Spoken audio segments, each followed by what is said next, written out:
প্রিয় দর্শক ভাইরা আসসালামু আলাইকুম। আপনারা কেমন আছেন? আশা করি সকলেই আল্লাহ তাআলার অশেষ রহমতে ভালো আছেন। তো দেশ ও বিদেশ থেকে যারা আমাদের এই চ্যানেলে ভিডিও দেখতেছেন তাদেরকে জানাই আন্তরিক শুভেচ্ছা ও প্রীতি ভালোবাসা। আর যারা বন্ধুরা আমাদের এই চ্যানেলটিকে সাবস্ক্রাইব করে না নিয়েছেন তাহলে অবশ্যই আমাদের এই চ্যানেলটিকে সাবস্ক্রাইব করে নেবেন এবং পাশে থাকা বেল আইকনটি অন করে দিবেন, যাতে করে আমরা পরবর্তীতে ভিডিও আপলোড দেওয়া মাত্রই আপনাদের কাছে পৌঁছে যায়। তো আজকেও আমি আপনাদের মাঝে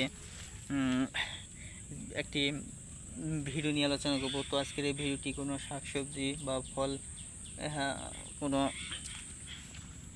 অন্য কিছুর ভিডিও না। আজকের এই ভিডিওটি নাম হচ্ছে বন্ধুরা আখ।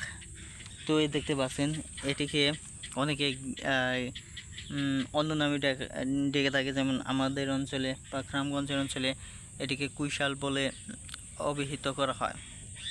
তো অনেকে গ্যান্ডারি বলে থাকে।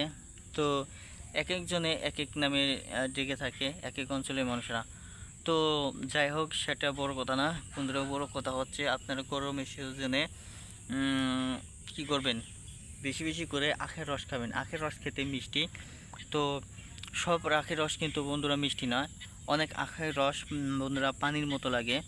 তার কারণ হচ্ছে যথা স্থানে যথা জায়গায় আখ চাষ করতে পারেনি, সেজন্য পানির মতো লাগে। তো প্রিয় ভাই বন্ধুরা, বর্তমান কিন্তু আখের সময়, আখের সিজন চলতেছে বাংলাদেশে। তো প্রচুর পরিমাণে আপনারা আখের রস খেতে পারেন বাজার থেকে, হাট থেকে কিনে নিয়ে।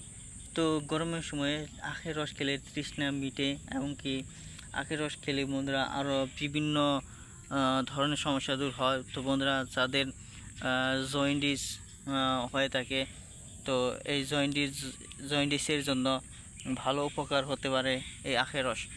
তো প্রিয় ভাই বন্ধুরা, আমি যে আখের দেখাচ্ছি সে আখটি একজন বাসার মালিক তিনি রোপণ করেছেন, চাষ করে নিয়েছেন, যাতে তারা নিজেরাই এই আখেরগুলো খেতে পারে।